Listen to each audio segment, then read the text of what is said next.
السلام عليكم ورحمة الله وبركاته. إن الحمد لله نحمده ونستعينه ونستغفره ونعوذ بالله من شرور أنفسنا ومن سيئات أعمالنا. من يهده الله فلا مضل له ومن يضلل فلا هادي له. وأشهد أن لا إله إلا الله وحده لا شريك له وأشهد أن محمدا عبده ورسوله. أما بعد فإن أحسن الكلام كلام الله وخير الهدي هدي محمد صلى الله عليه وسلم وإن شر الأمور محدثاتها وكل محدثة بدعة وكل بدعة ضلالة وكل ضلالة في النار. So my lecture today is the distinguishing foundations or principles of the Salafī Dawah. And I want to mention 5 principles which are mentioned or which are taken from the writings and the speech of Shaykh Rabi' bin Hadi Hafidhahullah Ta'ala. As you know, the Shaykh has a distinguished role in clarifying the methodology of the prophets in calling to Allah, the methodology of Ahlus Sunnah in calling to Allah. And out of that, few decades, many decades in being involved in this call and having to deal with the various firaq and the jama'at, then there is in the Shaykh's speech clarification as to what distinguishes the manhaj of Ahlus Sunnah from the other manahij in terms of how they are distinguished and how the fact that they follow the Quran and the Sunnah and the way of the prophets and messengers in calling the ummah to Tawheed, in rectifying the ummah, in unifying the ummah. So these 5 principles I want to go through. They are as follows, inshallah, if we have time to go through all of them. The first of them, from the distinguishing features, is that they hold fast to the methodology of the prophets in calling to Allah. Iltizam manhaj al-anbiya fi ad-da'wati ila Allah. So the people of Tawheed and Sunnah, the people upon the way of the Salaf, very clearly we see from them when they make da'wah to Allah, they adhere to the way of the prophets no matter what the circumstances. Whatever the circumstances might be, whatever economic circumstances, political circumstances, social circumstances, they hold fast to the methodology of the prophets in calling to Allah. They never let go of that. The second of the principles is that they call to the book and the sunnah, and that's what they unite the people upon. Right? Ad-da'watu ila al-kitabi wa sunnah wa jam'u an-nas alayhima. So again, when you look at their call, it is distinguished from all of the other da'awat in that they are calling people to the Quran and the Sunnah, to understand it, to comprehend it, to act upon it. And then the unity that they call to is a unity around the Quran and the Sunnah as opposed to other things.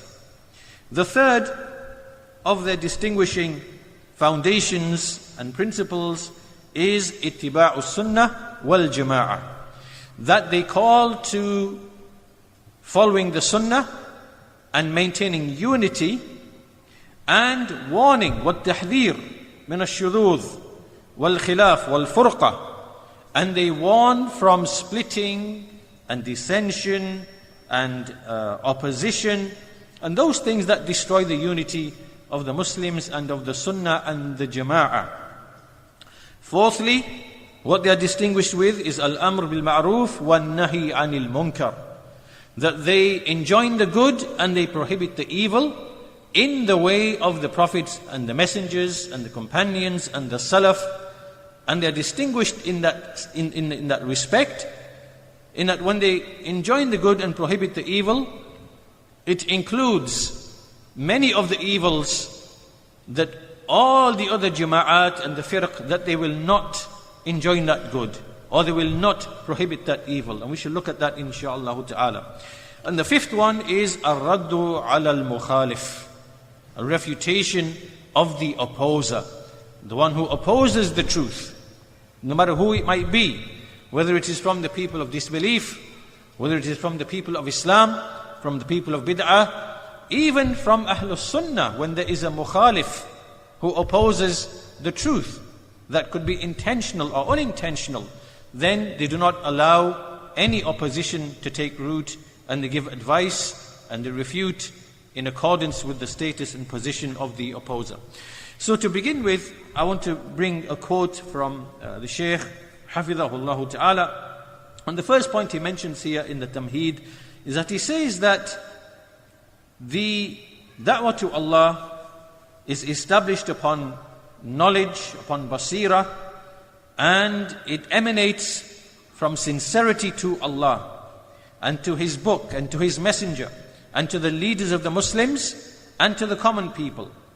And that this da'wah, whoever is engaged in this da'wah, this is the best of things that anybody can inherit from the prophets and messengers. Meaning to be a caller to Allah, to call with the call of the prophets and messengers.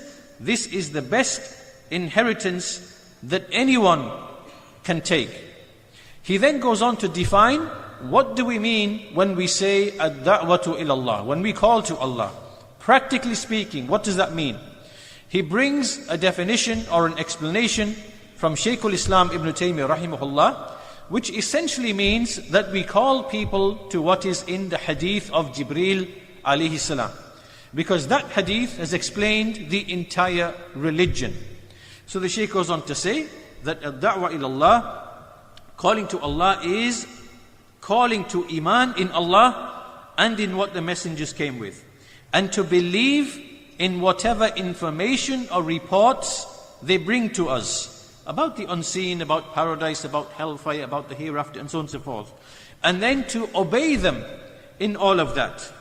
And within this call is included the shahadatan, the two testimonies of faith, and likewise establishing the prayer, and fasting the month of Ramadan, and giving zakah, and performing hajj. Right? So it is a call to Islam. Islam and its 5 pillars. Likewise also it is a call to iman, to believe in Allah, to believe in those things which are from the unseen to us in the life of this world, to believe in Allah and to believe in His angels, to believe in His books, His messengers, the last day, and al-qadar, the good and the evil. And likewise to call them to worship Allah as if they see Him, and even though they do not see Him, He certainly sees them, which is al-ihsan. So basically, when we say ad-da'watu ilallah, that we call to Allah, we are calling the people to the 3 levels of Islam, which is Islam and Iman and al-ihsan. And as the Messenger of Allah he said in the hadith of Jibreel, he said, هَذَا جِبْرِيل جَاءَكُمْ يُعَلِّمُكُمْ دِينَكُمْ. This is Jibreel, he came to you to teach you your religion. So this means that the da'wah to Allah is effectively to call the people to what is in the contents of what is in the hadith of Jibreel. And this is from Shaykh al-Islam Ibn Taymiyyah rahimahullah. Now the Shaykh goes on to explain that this call that we just mentioned is in fact the call of every single messenger. And this is included in those ayat which you are familiar with. The statement of Allah Azza wa Jal, وَلَقَدْ بَعَثْنَا فِي كُلِّ أُمَّةٍ رَسُولًا أَنِ اعْبُدُوا اللَّهَ وَاجْتَنِبُوا الطَّاغُوتَ. That we have raised in every nation a messenger calling that you should worship Allah and avoid the false deities. This ayah and the other ayah, وَمَا أَرْسَلْنَا مِن قَبْلِكَ مِن رَسُولٍ إِلَّا نُوحِي إِلَيْهِ أَنَّهُ لَا إِلَهَ إِلَّا أَنَا فَاعْبُدُونَ. That indeed we never sent before you any messenger except that we inspired to him that there is none worthy of worship except me, so worship me alone. So in other words, what we explained of the da'wah to Allah, which is the hadith of Jibreel, Islam, Iman, Ihsan, and calling the people to that, this is what every single messenger, what they call to. The Shaykh goes on to explain that whoever follows the prophets and messengers in making this call, then he is included in the statement of Allah Azza wa Jal, وَمَنْ أَحْسَنُ قَوْلًا مِمَّنْ دَعَا إِلَى اللَّهِ وَعَمِلَ صَالِحًا وَقَالَ إِنَّنِي مِنَ الْمُسْلِمِينَ. That who is better than the one who calls to Allah and who does righteous deeds and he says, indeed, I am from among the Muslims. Right? These are the best people upon Allah's earth after the prophets and messengers and their companions. He also goes on to say that whoever calls to Allah and His Messenger and His messengers, then just as Allah and His Messenger gave hifz, protection, and isma, meaning a type of, again, protection also from being harmed by the people, then that person will receive that same protection to the extent to which he follows the prophets and messengers in calling to Allah. So in other words, he's saying that the callers to Allah, ad-du'at ilallah, they are the khulafa, they are the successors. They succeed the prophets and messengers in making this call. The Shaykh then goes on to mention something very important, and he says, وَتَبْلِيغ سُنَّتَهُ إِلَى الْأُمَّةِ أَفْضَلُ مِنْ تَبْلِيغ السِّهَامِ إِلَى نُحُورِ الْعَدُوِّ. Which means that to convey the sunan, to convey the affairs of the religion, what it contains of beliefs, what it contains of methodologies, what it contains of issues of worship and mu'amalat, to teach the people and convey them to the Muslims, to this ummah, this is more superior and more excellent than shooting arrows and spearheads against the enemy. Why? Because in this is the preservation of the religion itself, and this is why the people of Tawheed, the people of the Sunnah, they spend a large part of their time in conveying the Sunan to the Muslim Ummah itself. Right? Because they want to preserve the capital of Islam, to maintain it and protect it from, ruin and loss. So with this introduction, the Shaykh then, we can move to the first distinguishing principle, which is iltizam manhaj al-anbiya fi ad-da'wati ila Allah.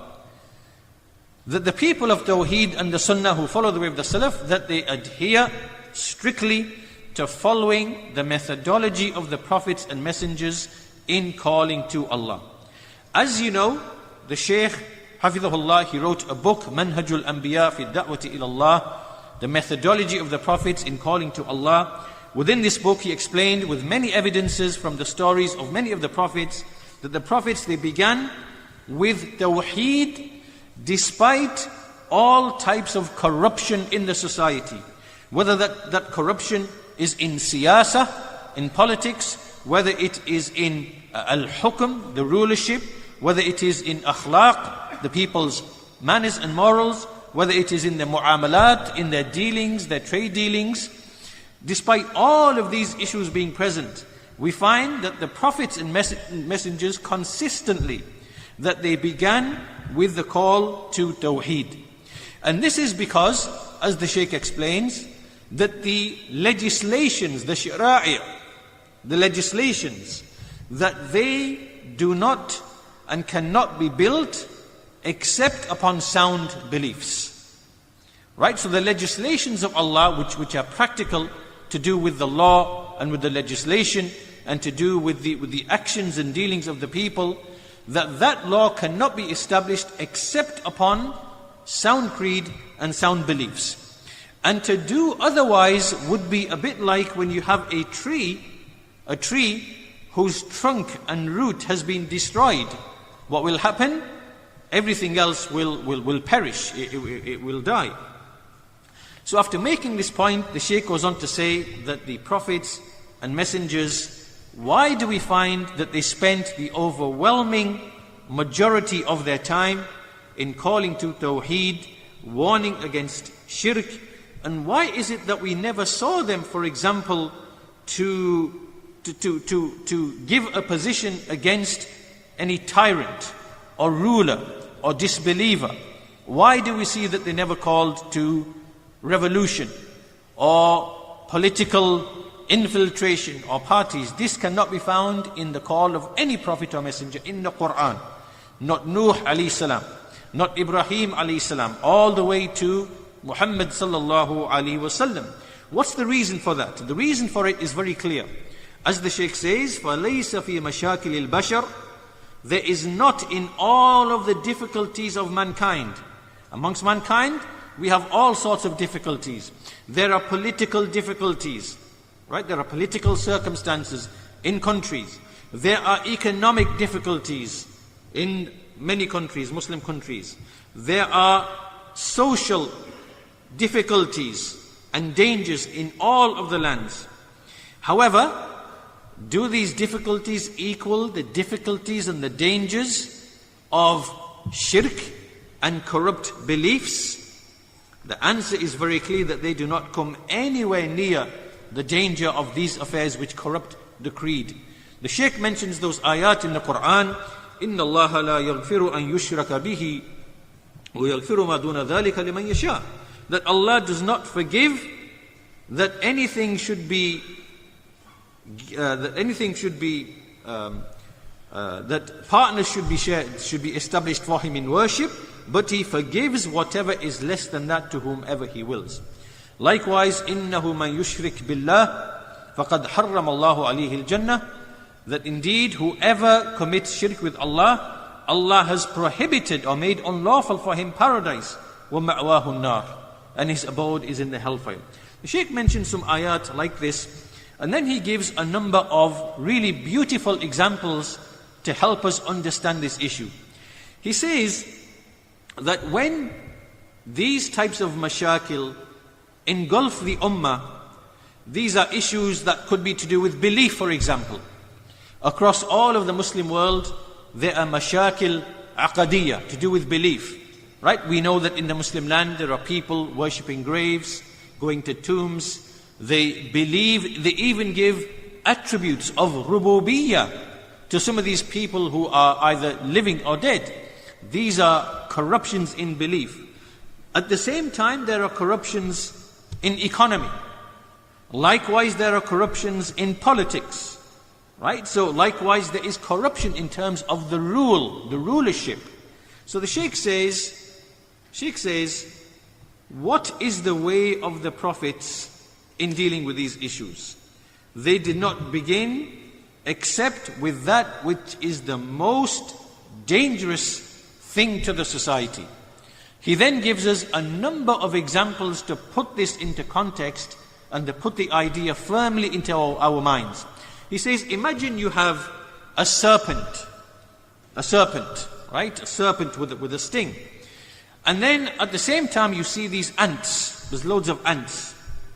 Which of the two, if you were faced with these two things, would you turn your attention to? Right? The intelligent people would turn to the serpent and they would try to kill the serpent first because of the severe danger of the serpent. And as for the ants, they would not pay any attention to the ants, even if there were 1,000 ants. You would pay no attention to them. Your immediate goal would be to kill the serpent.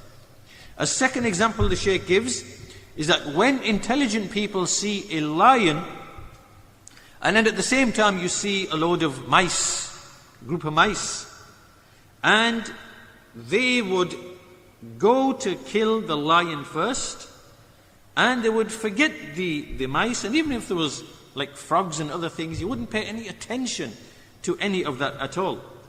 And likewise, he says, the third example, if any of you was to travel on a journey and it came to a point where if you went in this direction, you would have a volcano that is spewing lava and shooting out debris, which is burning the trees, burning the houses, burning the roads. And then on this side you had another road in which there are thorns and plants and a baked earth which is hard to walk upon. Would you choose this one or would you choose that one? Right? Which of the two dangers would you try to avoid? So in the same way, this is the same comparison. When you have the danger of corruption in creed, a man believes that he can invoke a saint, that he hears him and he can help him from a distance. Right? This is the greatest shirk by which nations are ruined, nations are destroyed. Is that more dangerous? Should that be treated first?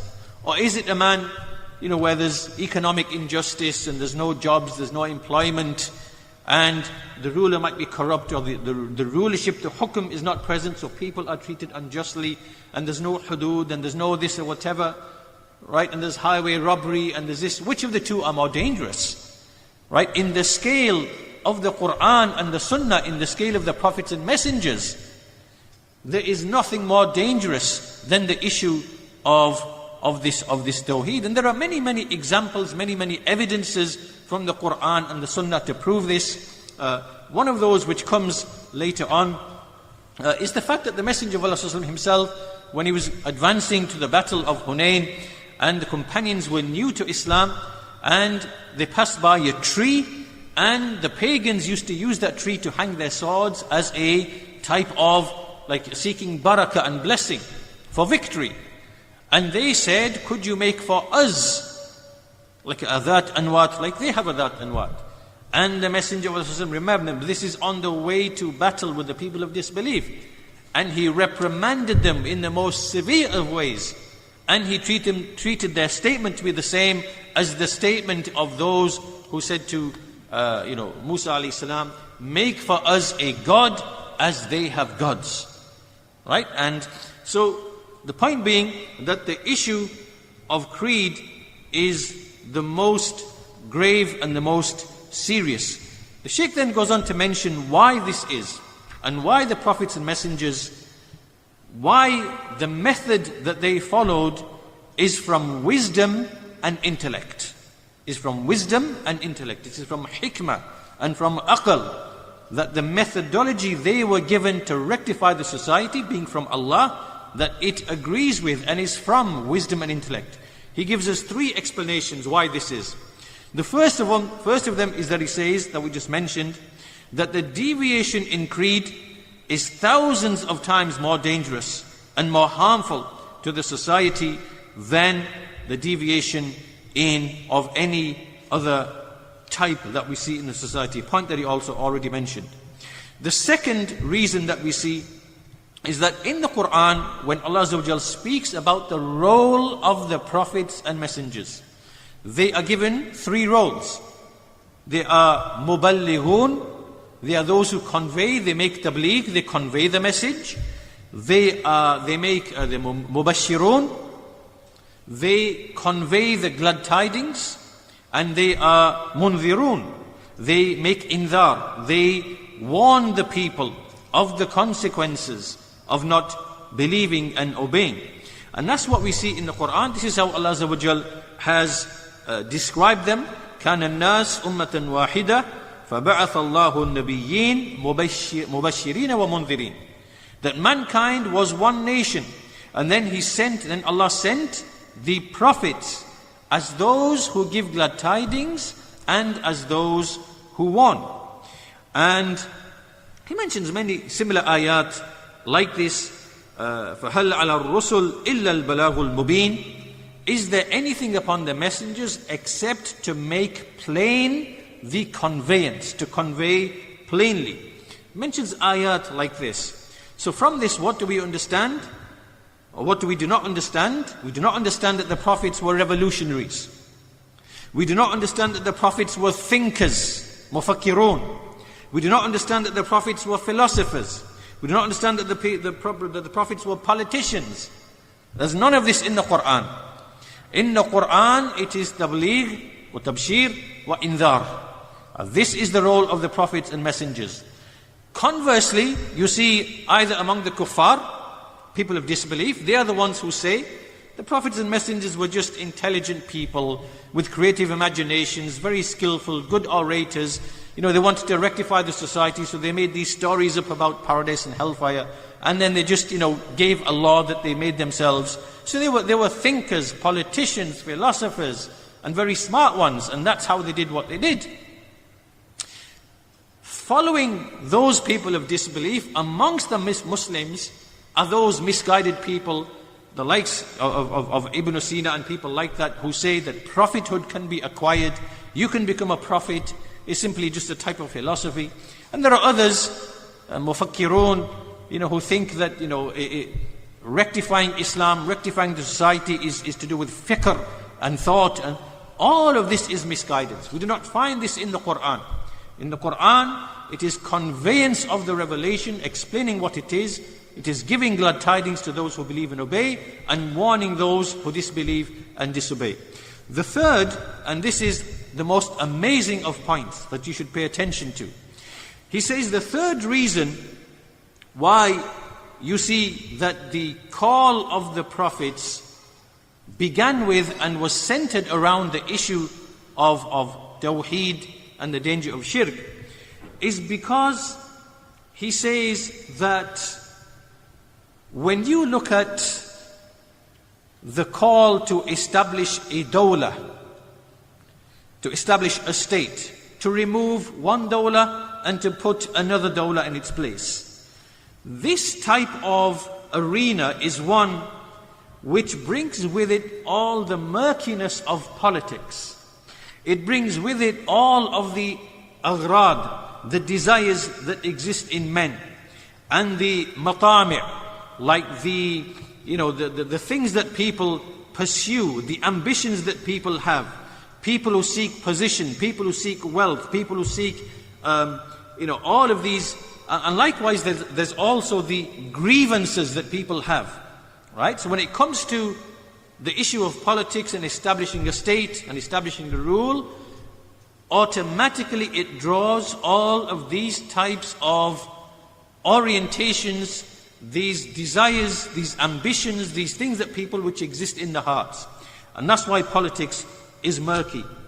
And so the Shaykh says, conversely, when you invite only to singling out Allah in worship, calling to Tawheed, and warning from shirk, then and it's with sincerity, it is with nusх to the ummah, then you find that these types of matami' and ahqad, these jealousies, grievances, ambitions, desires, seeking wealth, seeking position, and all of the machinations of politics, you see that they are absent.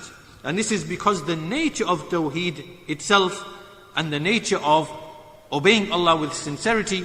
And that's why, my brothers and sisters, you will realize why the Khawarij have never ever established a state, nor will they ever establish a state. Why? Because the very field of activity they are involved in, from its very nature, it emanates from grievance, from being upset with the ruler, or with his rule, or being upset for not receiving money or position. This is really the essence, the foundation of the bid'ah of the Khawarij, and likewise the Rawafid.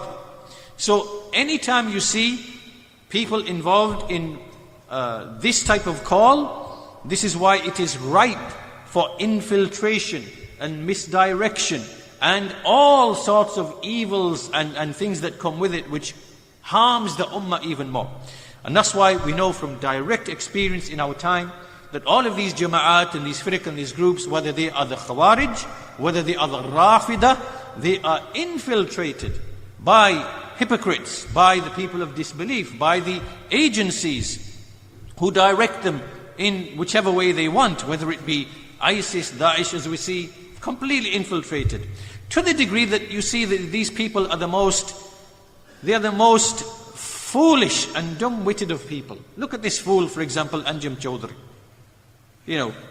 Underground trying to revive this group called Al-Muhajirun, and then they go by different names, the Muslim Thinkers Society and this society, and he got stung because the Canadian and the US intelligence agencies infiltrated his online operations, found him really calling to what he's calling to, and they've stung him, and now he's got life in prison. So what good have you done to the ummah now? Or to yourself, to your family, to the Muslims? What good have you done to the ummah with a heretical doctrine? Right? And this is what happens with these people. Right? Politics is murky. It draws all of the people of insincerity, of desires, of goals, of ambitions, until all becomes really murky. As opposed to those who follow the way of the prophets and messengers, what do they want? They want the people for Tawheed to be rooted in their hearts, for them to single out Allah in worship, for them to establish their obligations, for them to earn the pleasure of Allah. And this can only be done with ikhlas. So here there is ikhlas, over there is murkiness, there is cloudiness, right? And this is how these people, and that's why the Khawarij, that because it is all about leadership, money, they end up fighting each other, devolving, splitting, arguing, and they end up slaughtering themselves. This has happened in history. The first example of the Khawarij, first the Muhakkima, and then came like the Azariqa, and then different groups, different types, they began to disagree with each other on issues of takfir and rulership, and then they began to make takfir of each other, and then slaughter each other. They devolve and they end up fizzling out, and this recurs and happens through history, right? Because none of that is upon ikhlas, upon sincerity, it's not upon the right methodology, and this is the inevitable end result of that type of call. So this first issue then is what distinguishes the people of Tawheed, the people upon the way of the Salaf, from all other calls, that irrespective of what the circumstances might be, whether it is poverty or riches, whether it is economic ascendancy or decline, whatever the politics might be, they do not abandon this methodology for anything, because this is what the prophets and messengers were upon, because this is what brings the aid and the help of Allah. Now, to close off this first this first foundation, the Shaykh, Hafidhahullah, gives again two beautiful examples to show, to put the idea firmly in our minds as to how we should think about this. He says, let's take the prayer for example. Let's take the prayer for example. We know that the Messenger of Allah, he taught us that the prayer, he said, Sallu kama ra'aytumuni usalli, pray as you've seen me pray. And we know that the prayer for example, it begins with the takbir, and then we recite, and then we do the ruku, and then the sujood, and then we do the same in the second rak'ah, and then there's the tashahhud, the first one. There's a certain tartib, right? And the prayer is not accepted except in this way, because Allah Azza wa Jal has revealed it in this manner. Now, if someone came along and he said, if a jama'ah came and said that because we are living in a different time today, in this asr, that what is obligatory is that we begin with the salam first, with taslim first, and we end with the takbir, and that the sujood, we do it before the ruku. So we make sujood first, and then we do the ruku after that. And then we make the tashahhud, we put it in the place of the Fatiha. And the Fatiha, we put it in the place of the tashahhud. Why? Because we need to make these changes, because the society has changed and it requires. If someone was to say this, would you, this would be kufr to begin with. But what this person is doing is no different to the one who tries to alter and change the methodology of the prophets in calling to Allah. There is no difference. Why?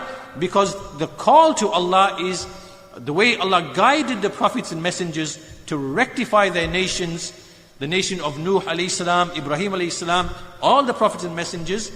They were given a specific methodology with a tartib to follow.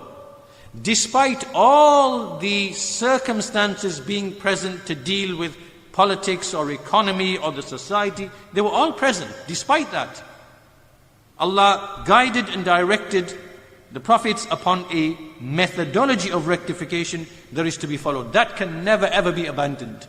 And to abandon that and to change that and play about with that, as we see the jama'at, this is no different to doing to the prayer what we just mentioned. He also gives a second example, which is that of a hajj. It is in the same way. خُذُوا عَنِّي مَنَاسِكُكُمْ. Take from me, خُذُوا عَنِّي مَنَاسِكُكُمْ. Take from me your rituals of hajj. We know that hajj, that Arafah, for example, there's a certain day on the 9th day, and there's certain things that we do on certain days.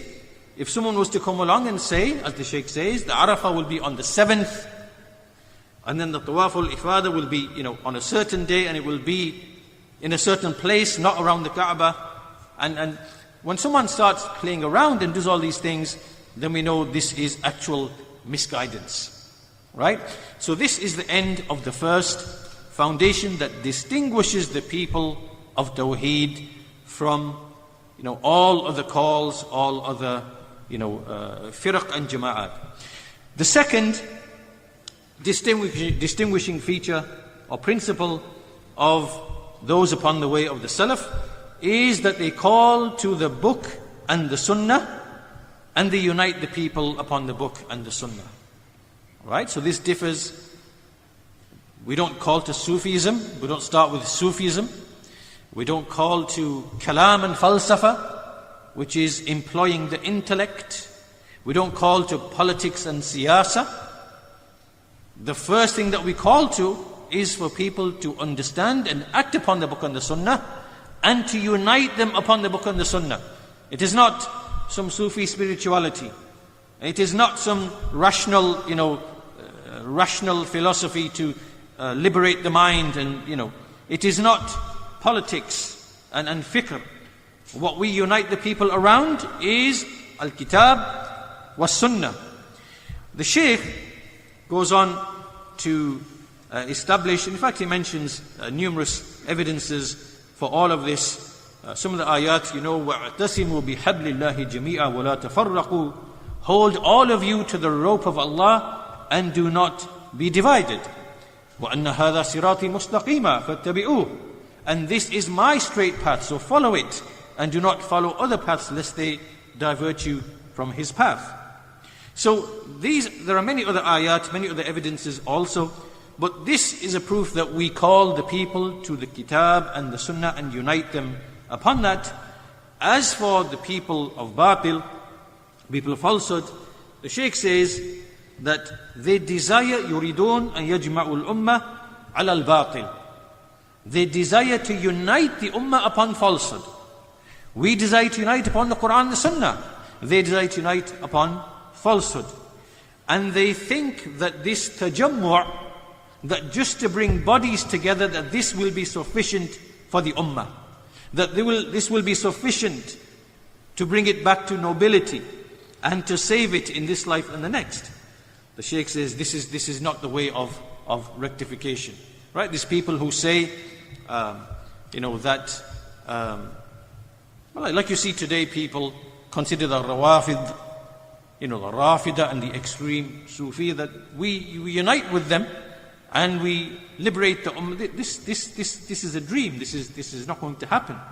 The Shaykh says this is not the way of Islah, and the way of Islah is the Kitab of Allah and the Sunnah of the Messenger of Allah sallallahu upon the way of the Salaf. He says in another place, he says that what is correct is that this political ikhwani type of treatment and cure, which has been there for 70 years, and which gathers together the Rawafid and the Sufiya and even the Nasara, brings them all together under one umbrella. This will never ever end the mashakil, the problems of the Muslimin. It will only increase them in their severity and their strength. And so he says these people never cease to be distant from the book and the sunnah and the manhaj of the Salaf and their methodologies, even to the extent that they become callers to the unity of religion.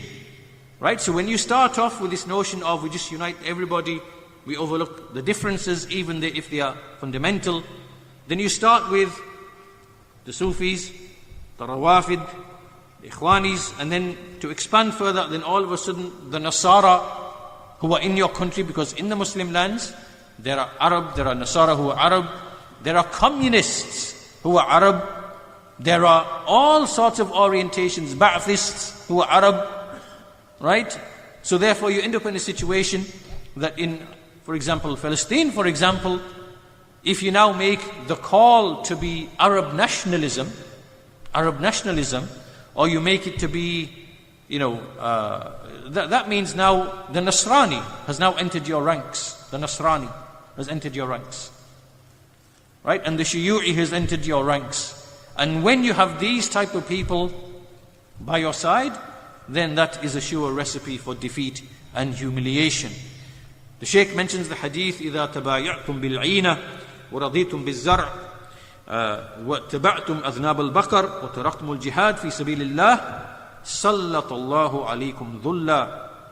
That when you deal in Ina transactions and you are satisfied with agriculture and you take hold of the tails of the cows and oxen and you abandon jihad in Allah's path, then Allah will unleash upon you a humiliation.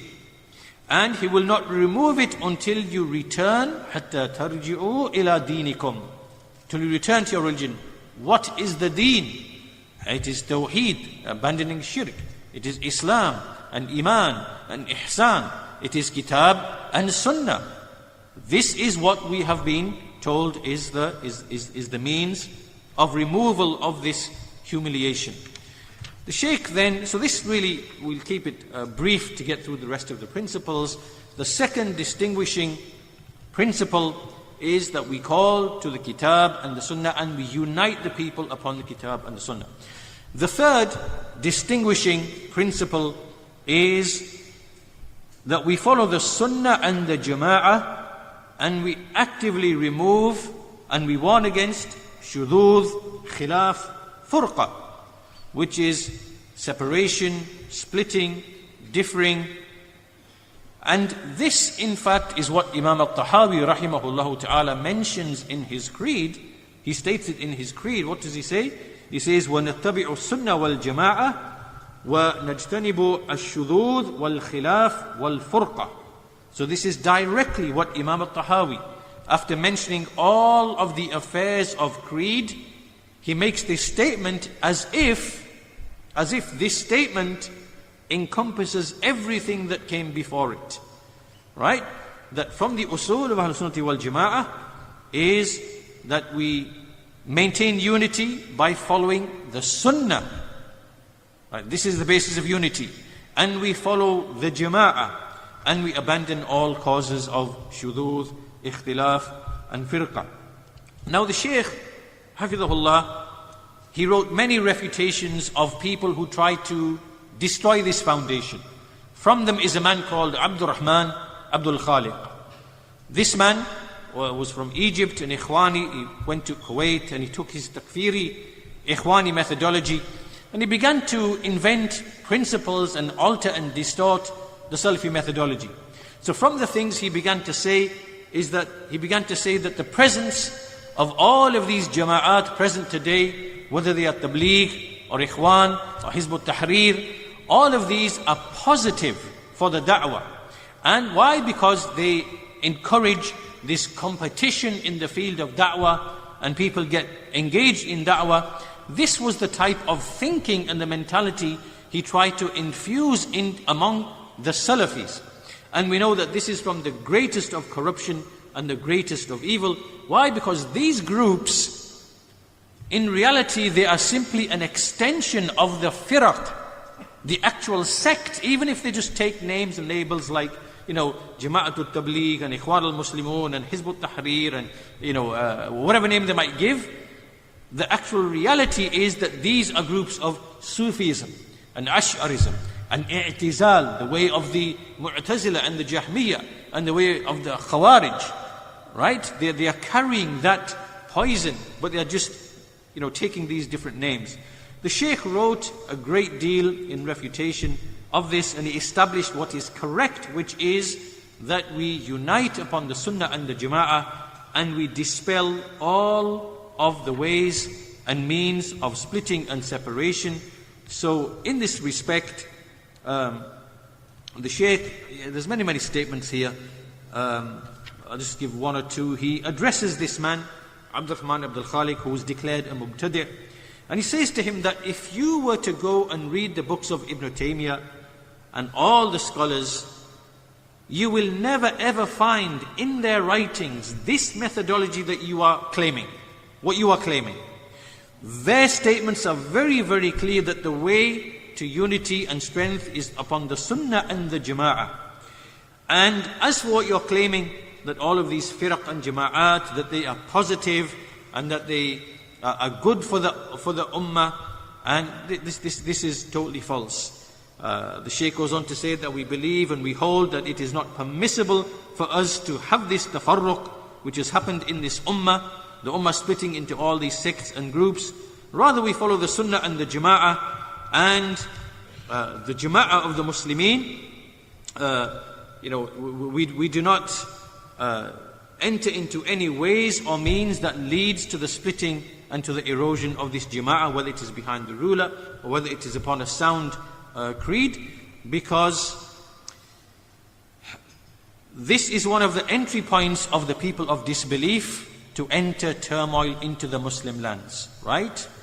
They find disgruntled groups, then they start funding them and supporting them, then they foment a revolution, then they destroy whatever stability there might be in that nation so that they can then intervene and then steal the resources, invade, bring another, right? This is what we have examples of this in our time, right?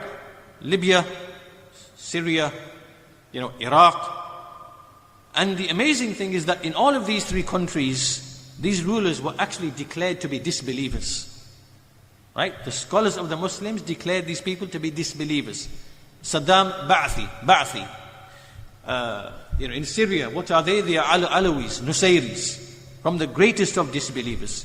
Gaddafi. Some scholars made takfir of him because of his green book, his socialism, and things that he said about some of the Quran and some acts of worship. Now, in all of these three countries, what do you see? That people are disgruntled and happy about the situation, about the economy, about oppression, right? And it's a bad situation, no doubt. It's a bad situation. But even in these scenarios, what did the people of Tawheed and Sunnah, what do they say? They say, even though he is a disbeliever, let alone a sinful, tyrannical Muslim, we still advise you to have sabr. Because Allah will make a way out, and the reason why you have this tyrannical ruler is because he is just a manifestation of the people, right? He is just a manifestation. He's taking shape and form as the actions of the people. So have sabr, and Allah will find a way out. But when the people don't listen to this, and they want to remove the ruler, even though it would be permissible to do so, if they had the means and the ability, and the effect, there would be less evil and there would not be more bloodshed, right? They didn't listen. And so from the outside, we have the people of disbelief funding these groups, fomenting and who ends up suffering the most? It is Sunni Muslims, whether in Iraq, whether in Syria, right? And this is what happens. And now the resources have been stolen, looted, in Libya, in Syria, in Iraq, right? And so what was the benefit in all of this? So this shows that the people of Tawheed and the Sunnah, that their manhaj, their way, is one of aql and hikmah, because they look at the long term. They are thinking decades and decades in advance. Whereas that Khariji, dumb-witted, narrow, small-brain mind is thinking only of like next week or next month or next year or whatever it might be. And they don't think of the consequences that it brings upon the ummah. Right? So this is why that we maintain the sunnah and the jama'ah. We maintain unity upon the sunnah and the jama'ah, and we do not create shudud, whether that be among the Muslims with false beliefs and false methodologies, or whether it be in terms of causing dissension and harm in the society by destabilizing society and calling for khuruj and calling for like what the Ikhwan and the Rawafid and the Khawarij, what they do. Why? Because this leads to greater harm upon the ummah. The fourth distinguishing feature is al-amr bil ma'ruf wal nahi anil munkar, commanding the good and prohibiting the evil, and likewise an-nush, sincere advice to the Muslims, giving sincerity of advice. All of these are together as one principle. The hadith, man ra'a minkum munkara falyughayyirhu biyadihi. So that hadith the Shaykh mentions, whoever amongst you sees an evil, let him change it with his hand. The Shaykh goes on to say that very sadly, when the Muslims do not implement this foundation, this is when the door opens for atheism, heresy, secularism, nationalism. All of these things start to penetrate the Muslims. The Shaykh is lamenting the fact that the Muslim scholars did not do enough from the beginning. Right? It doesn't mean that nobody wrote. There were scholars who wrote and refuted these things, but the Shaykh is saying that not enough of the Muslim scholars voiced their opposition against these ideologies, as a result of which Arab nationalism came into the Arabs, secularism has entered into the Muslim lands. There is all types of heresy from the Rawafid and from the atheists. Right? So enjoining the good and prohibiting the evil has to take place from the very, very beginning. He mentioned some ahadith. ما من نبي بعثه الله في أمة قبلي إلا كان له من أمته حواريون وأصحاب يأخذون بسنته ويقتدون بأمره. He mentioned that hadith that never was there a prophet whom Allah sent in a nation before me, except that he had from his ummah helpers and aiders. They take from his sunnah and they follow his command. And then after them there came a people who began, people who began to say what they did not do, and they began to do what they were not commanded. So whoever strives against them with his hand, he is a believer. Whoever strives against them with his tongue, he is a believer. And whoever strives against them with his heart, he is a believer. This hadith is an asl, a foundation, in showing that there is commanding the good and prohibiting the evil, and there is struggling and striving against those who deviate, who say that which they do not do, and who do that which they are not commanded. And this is the people of bid'ah, the people of dalalah, and what they bring into this ummah. The Shaykh then goes on to mention how the Sahaba and the Salaf enacted this principle. He gives many examples. The example of Umar bin al-Khattab striking Sabir, the one who brought questions and philosophy and kalam, putting doubt in the hearts of the people, asking, what does this ayah mean? What does this ayah mean? Likewise, Ibn Umar radiallahu anhu freeing himself from the Qadariyah. Likewise, the example of Ali fighting the Khawarij by the command of the Messenger of Allah. Likewise, Ibn Mas'ud, and when those people were counting doing tasbih upon the pebbles, and he came and he told them off. This is an example of enjoining the good, prohibiting the evil. And likewise, many, many other examples can be given from the Salaf, even to the extent that they wrote books. Imam al-Bukhari wrote a book, Khalq Af'al al-Ibad, refutation of the Jahmiyyah, refutation of the Qadariyah, Kitab al-Sunnah, of the Sunnah of Imam Ahmed, As-Sunnah of Al-Khalla. All these books that we know familiar with, this is an example of enjoining the good and prohibiting the evil. Then likewise, the Shaykh goes on to explain the issue of sincerity of purpose to the ummah and nush lil ummah, that this is the way of the people of Tawheed and the Sunnah, which means that you give sincerity of purpose to Allah, to His book, to the Messenger, to the rulers of the Muslims, and to the common folk. Why? Because the majority of the religion, ad-dinun nasiha, the religion, the bulk of it is an-nasiha. Just in the same way as the Messenger of Allah said, al-hajju arafah. Right? The bulk of the Hajj is the standing at Arafah. In the same way, the bulk of our religion is being sincere. Having sincerity of purpose to Allah, and to His book, and to His Messenger, and to the leaders of the Muslims, and to their common folk. The Shaykh goes on to explain that this is, that when he gives a good example, he shows, look, the way of the people of Tawheed and the Sunnah, that when they correct mistakes, and when they correct mistakes,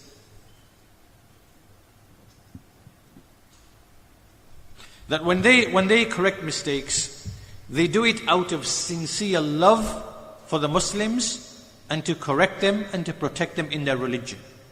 he makes a comparison between some deviated individuals. He says, for example, when you look at these Haddadis extremists, mentions a couple of names, Abdul Latif, Bashmil, people like that. They used to attack Shaykh al-Albani rahimahullah ta'ala. And there was a group of people like that, Abdul Latif Bashmil, Mahmoud al-Haddad, people like that. And they would make this big issue about the errors of Shaykh al-Albani rahimahullah ta'ala. And they would correct them and refute them and so on and so forth, and they would spread them amongst the people.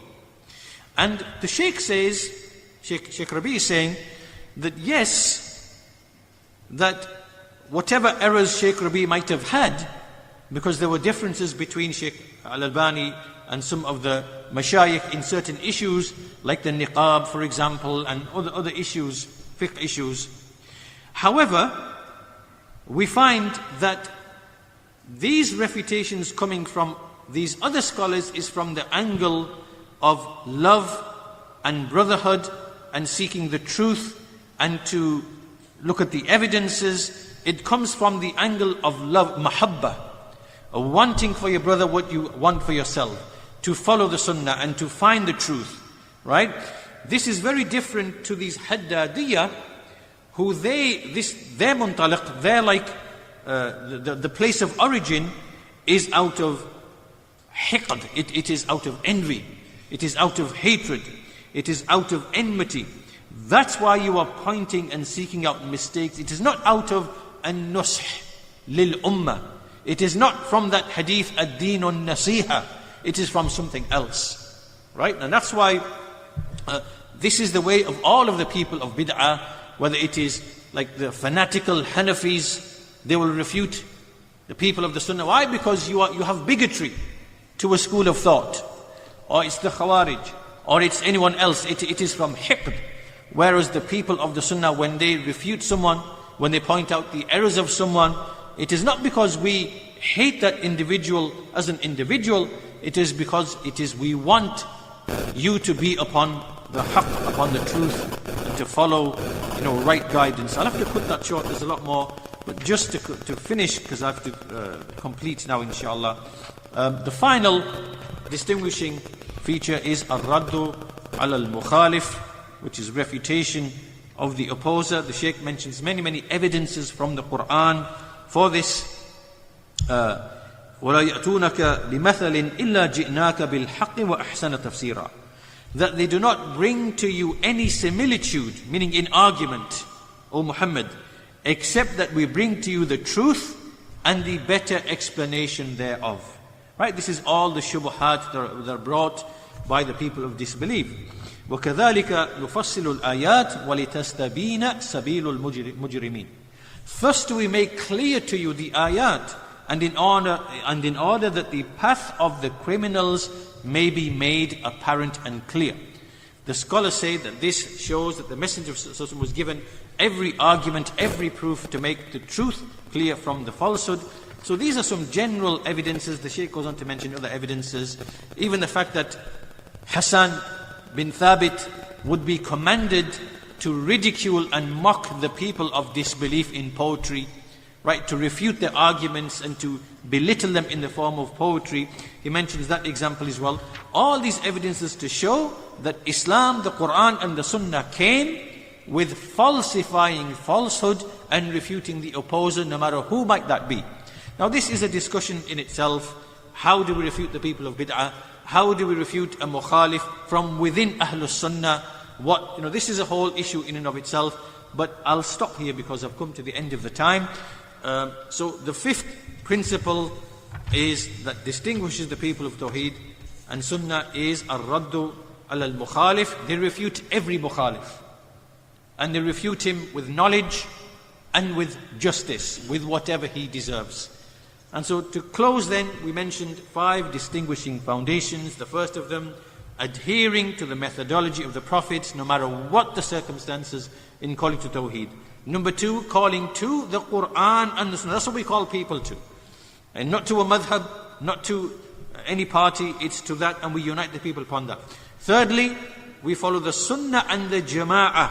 we avoid all the causes of differing and separating, whether it be in beliefs, methodologies, or physically in terms of arousing people and against the authorities and creating dissension therein. Fourthly, commending good, prohibiting evil, and fifthly, refuting the opposer. So with that, we'll conclude our lesson there for today. Walhamdulillahi Rabbil Alameen. Wa sallallahu ala nabina Muhammad wa ala alihi wa sahbihi ajma'in.